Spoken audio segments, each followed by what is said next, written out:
In Civ 6, most victories that are sub-turn 200 are considered insanely impressive, aside from one. The culture victory is one of the easiest victories to cheese, to the point where, if you really wanted to, you could win in less than 50 turns. And a good thing too, since the regular Sid Meier approved route to a culture victory is probably the longest in the entire game. So I got to thinking, can I win an ethical culture victory in less than 200 turns? This might not seem too hard until you realize that so much has to go right. I can't restart, cheat, or cheese the game where just one mistake might doom this challenge to failure. After settling my capital, I knew that the first thing I needed was a religion. More specifically, there are two beliefs I need that are key to this run. The issue is that those beliefs are almost always taken by the AI, meaning that I needed to not only beeline astrology, but also had to get it boosted by discovering a natural wonder. As I search for that wonder, I meet the city-state of Jerusalem, and its western tiles reveal the secrets of the most powerful natural wonder in the game. This not only boosted astrology, but also gave me a powerful city location that I needed to settle immediately. But settling that city wouldn't be as easy as walking up a settler because there were barbarians everywhere. Not to mention potential nearby civilizations that might seek to destroy my empire. And unlike most games, I couldn't exactly detour towards military technology if I still wanted the sub-200 victory. I needed to secure my defenses through other means. And what better way to beat the AI than ally with the AI? If I can get a city-state on my side, I can just levy their forces if I ever get invaded.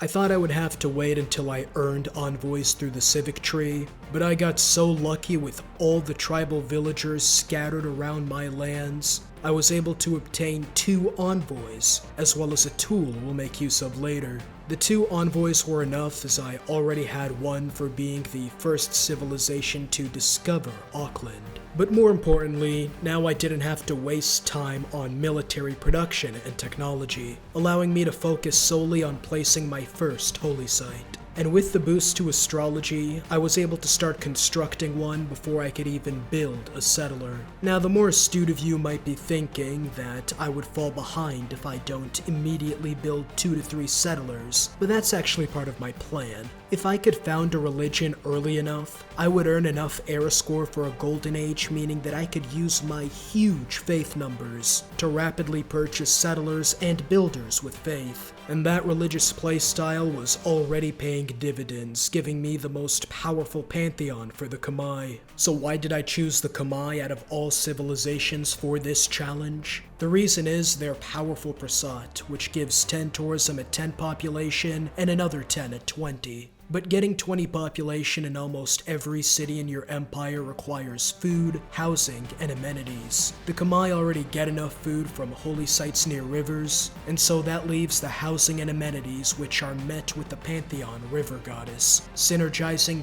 perfectly with Jayavarman. With my holy site built and Pantheon founded, I could finally construct my first settler and send him out towards the natural wonder for a powerful second city. Unfortunately, just as I sent him on his way, the age was coming to an end, and we were still missing era score.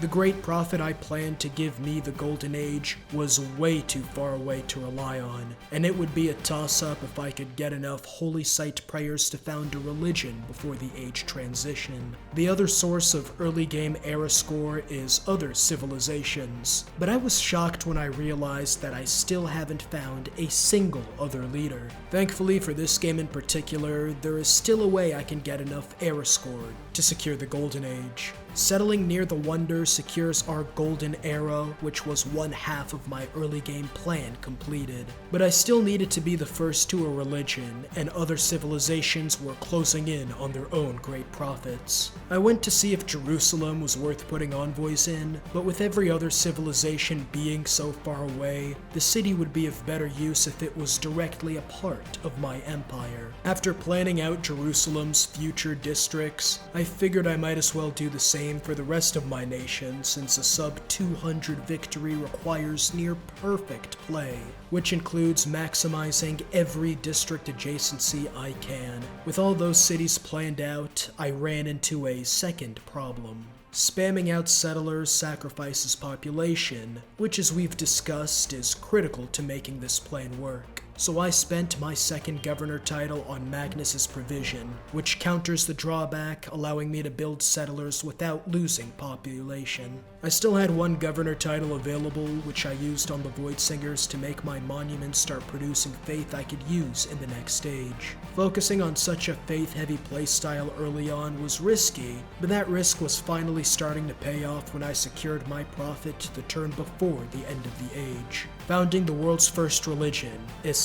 Being the first religion, I was able to pick my preferred beliefs of feed the world for food bonuses to all my shrines, and Gurdwaras, another food-focused religious building. This setup secured all the faith and food I would need to begin making progress on my sub-200 goals. The next turn marked the dawn of the classical era, as we select monumentality for our dedication, allowing me to begin buying settlers with faith. I don't know how many settlers I need, since I don't know where every other civilization is, so I spent my 2 envoys to ally Yerevan, revealing that the closest civilization was on the other side of the planet. With all this space, I would have more than enough cities to enact my plans, but I couldn't celebrate just yet, since with a quarter of the challenge over, I still only had 2 cities and pitiful yields. But with no one around to cut off my expansion, I quickly secured my 3rd city of this game. The issue with my new cities is that they were going to be a lot weaker than normal, since without a commercial hub opener and internal trade routes, I would need to build holy sites in each of my cities before they could even be somewhat effective. To speed up holy site construction, I build the government plaza and ancestral hall, giving me both a free builder to chop out my holy sites, as well as a 50% boost to building settlers. I can double the settler buff when I secure the Classical Republic government, giving me another economic slot I use to plug in colonization. By the time my 4th city was settled, the snowball was already in progress. This snowball would only get bigger with my faith-focused build order, which gave me more faith to buy more of the ever-expensive civilian units. But this build order doesn't give any of these new cities production, so it was really only my capital that was stuck doing the heavy lifting in the meantime, and I still had a lot of cities to settle. By the time I had settled my 5th city, my entire plan started to collapse when I was told that there were only 10 turns until I would enter a dark age. With just 1 city building all my settlers, I didn't have nearly enough time to spam out all the cities I needed. I tried desperately to chop out some more faith buildings to buy more civilian units, but I knew that it was already too late. The death blow came when the natural disaster wrecked my ancestral hall, so I couldn't even use my settlers even if I had them. One final disaster was the last moment of our withering golden age, as we entered the lowest point in the game, having not completed a single one of our objectives, with just over half of the game left to be played. What made this disaster sting just that bit more was the fact that everyone else was in a golden age that would undoubtedly further their current advantage in yields that was already starting to dwarf mine. However, the situation wasn't completely hopeless, as I still had one last ace I could play to save this game. But before I could play that card, I still needed to research a specific technology, and so until then, I got to work minimizing the damage. The first thing we needed to secure was a second golden age to finish our development, and the easiest way to do that is through the dedication exodus of the evangelists. But I can't afford to spend that much faith on missionaries because I need about 30,000 for my long-term plan to work. so whatever religious units I could buy had to be supplemented through era score from a different source, namely the Colosseum World Wonder. This would not only put me on pace for a golden age, but the extra amenities would increase all my yields by up to 20%. But building the Colosseum would take time, and with my capital now out of commission for the foreseeable future, I need my other cities to step up. That task will be accomplished through serfdom, as all these 5 charge builders will finally bring the other cities of my empire up to par. With my cities improving and missionaries spreading our religion, this era of darkness was progressing better than we could have expected. But not all was perfect, as disaster struck when a skirmisher was activated. If he reached his camp, they would begin to spam out an army of medieval era units that my neglected military could not hope to match. But through coordination of all my forces, I was just able to eliminate the skirmisher before he made it back to his camp, before using every unit at my disposal to eliminate the threat entirely. But it wasn't easy, and my outdated military almost got smashed on multiple occasions. This close call revealed that we needed some sort of defense force, as I got started on building a military that would change our game completely.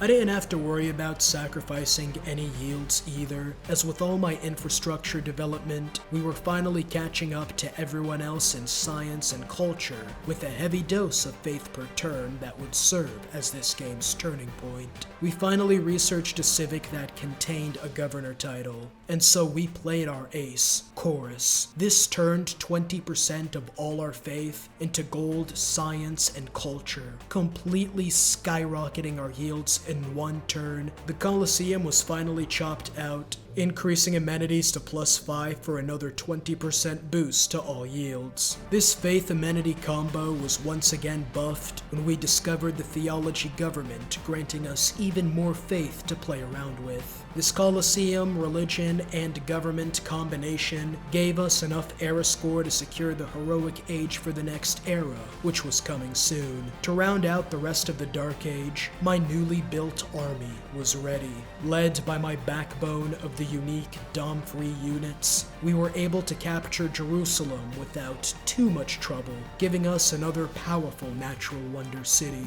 With that boost, we were now by far the most powerful civilization in the entire game, and that was before our heroic age would no doubt skyrocket our yields with 3 dedications. But even still, it was already turn 122, and we were still in the medieval era. The only reason we aren't dead in the water is because my faith stockpile is coming along nicely, but even I'm not sure if this plan will work. To even have a chance, there is still one key step we need to take before the decisive moment, and it's a pretty important one.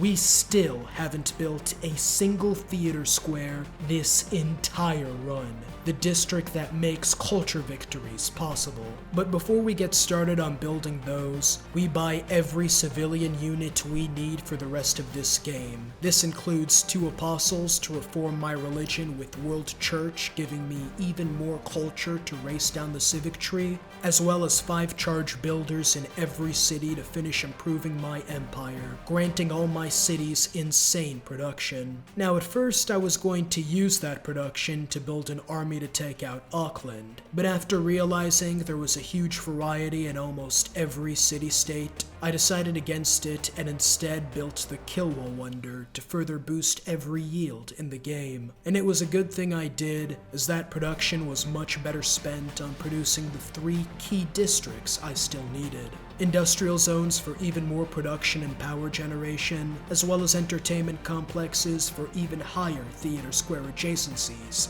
in every city I own. By the time Kilwa was built, I pretty much had every district I could ever need for this run. It was now time to get all the theater square buildings. I got extremely lucky, as the next World Congress decision let me double production to all culture buildings, which is what all my weaker cities started producing producing. My more powerful cities began to build every culture wonder in the game, not only giving me tourism, but also great work slots that I would soon fill with all the great people points I was earning. This tourism was further boosted by Prasats when all my cities hit 10 population and were closing in on 20. My tourism was starting to steadily rise, but that would be nothing compared to what Flight was about to give me, quadrupling my tourism in just a single turn. This spike in tourism already put me just 90 turns away from a victory, but even with such an impressive number, that still isn't even close to sub 200. Despite that, we had sufficiently snowballed to insane science and culture numbers. The culture gave me more envoys to make more use out of Kilwa, putting us well ahead of every other leader in the game. And the science allowed me to research a quick radio to begin building broadcast centers to place more great works of music. The only yield I wasn't making use of was faith, but that was by design since I was soon about to put my plan into action. Everything was going so great that at the dawn of the industrial era, I immediately secured democracy for more food and production, as well as the New Deal policy card ensuring that all my cities permanently sat at 5 amenities. But despite all those advantages and our continued dominance, we were no longer on pace for even a turn 250 victory. This was all about to change after we researched the Cold War Civic. We buy a rock band in almost every city, but while they would be a key factor in our plan, they wouldn't be its main driver. We just bought them early so that they could travel across the world to their designated locations while I worked on the finishing touches. During this time, I was more focused on great people and even archaeologists, as I was close to 300 tourism, which would have been enough to win the game by turn 230, putting me right on the cusp of victory. My 1000 culture let me breeze past the civic tree, obtaining every tourism policy card to further increase my ballooning score. Finally, environmentalism increased my tourism by a flat 25%, and just like that, we were sitting at over 600 tourism, just as all my rock bands reached their positions. It was now time to enact my final plan. I used my stockpile of faith to buy every possible cultural great person. So many great works began to flood my empire that I was running out of space to put them in. This enormous increase in tourism was what allowed my rock bands to begin putting out huge tourism numbers. But this was a game of RNG, meaning that many of them perished before they could even make back the cost it took to buy them. Even still, enough were able to earn promotions and start putting out massive concerts. And finally, after I lost one of my last rock bands to creative differences, it was finally over. Not only winning a culture victory, but we'd blown past our stated goal, winning on turn 186 in what might be the greatest culture victory of all time.